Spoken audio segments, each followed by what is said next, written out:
December 6 Babri ಮಸೀದಿಯ ಧ್ವಂಸವಾದ ದಿನವಾದ್ದರಿಂದ ಈ ದಿನವನ್ನ ಪಾಪ್ಯುಲರ್ ಫ್ರಂಟ್ ಆಫ್ ಇಂಡಿಯಾದ ಕಾರ್ಯಕರ್ತರು ಕರಾಳ ದಿನವನ್ನಾಗಿ ಆಚರಿಸಿದರು.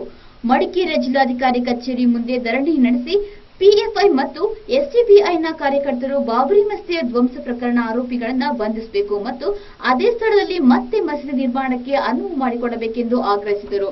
ಅಲ್ಲದೆ ಮಸೀದಿಯ ಧ್ವಂಸಕ್ಕೆ ಕಾರಣವಾದ ಸಂಘ ಪರಿವಾರಗಳ ವಿರುದ್ಧ ಘೋಷಣೆಗಳನ್ನ ಕೂಗಿದರು. ಅಂತ ಹೇಳಿದ್ರೆ ಈ ದೇಶದಲ್ಲಿ ನ್ಯಾಯಾಂಗದ ಅನುಷ್ಠಾನ ಸರಿಯಾಗಿ ನಡೀತಾ ಇಲ್ಲ ಅನ್ನೋದಕ್ಕೆ ಇದು ಉದಾಹರಣೆ.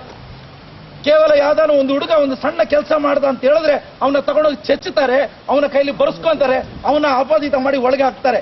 ಇದು ಅಲ್ಲಿ ನಡೀತದೆ. ಯಾಕೆ ಅದು ರಾಷ್ಟ್ರ ಮಟ್ಟಕ್ಕೆ ಹೋಗೋದಿಲ್ಲ? ಯಾಕೆ ಹೋಗೋದಿಲ್ಲ ಅಂದ್ರೆ ನಾವುಗಳು ಇದ್ರ ಬಗ್ಗೆ ಸಮಗ್ರವಾಗಿ ಮಾಹಿತಿ ಕಲೆಕ್ಟ್ ಮಾಡಬೇಕು.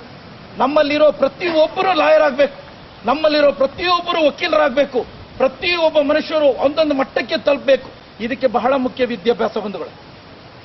ಚೆನ್ನಾಗಿ ನೆನ್ಪಿಟ್ಕೊಳ್ಳಿ, ನಮ್ಮ ಮಕ್ಕಳು ನಮ್ಮ ಈ ಜೀವನ ಮುಗಿತಾ ಬಂತು. ನಮ್ಮ ಮುಂದಿನ ಪೀಳಿಗೆ ಇಲ್ಲಿ ಶಾಂತಿಯುತವಾಗಿ ತನ್ನ ಹಕ್ಕುಭರಿತವಾಗಿ ಜೀವನ ನಡೆಸಬೇಕಂತ ಹೇಳಿದ್ರೆ ನಮ್ಮ ಹಕ್ಕುಗಳ ಬಗ್ಗೆ ನಮಗೆ ಪರಿಚಯ ಇರಬೇಕು. ನಮಗೆ ಸಿಕ್ಕಬೇಕಾದ ಸೌಲಭ್ಯಗಳನ್ನು ನಾವು ತೆಗೆದುಕೊಳ್ಬೇಕು. ಇದಕ್ಕೆ ಹೋರಾಟ ಒಂದಲ್ಲ ಒಂದು ರೀತಿಯಲ್ಲಿ ನಡೀತಾ ಇರಬೇಕು.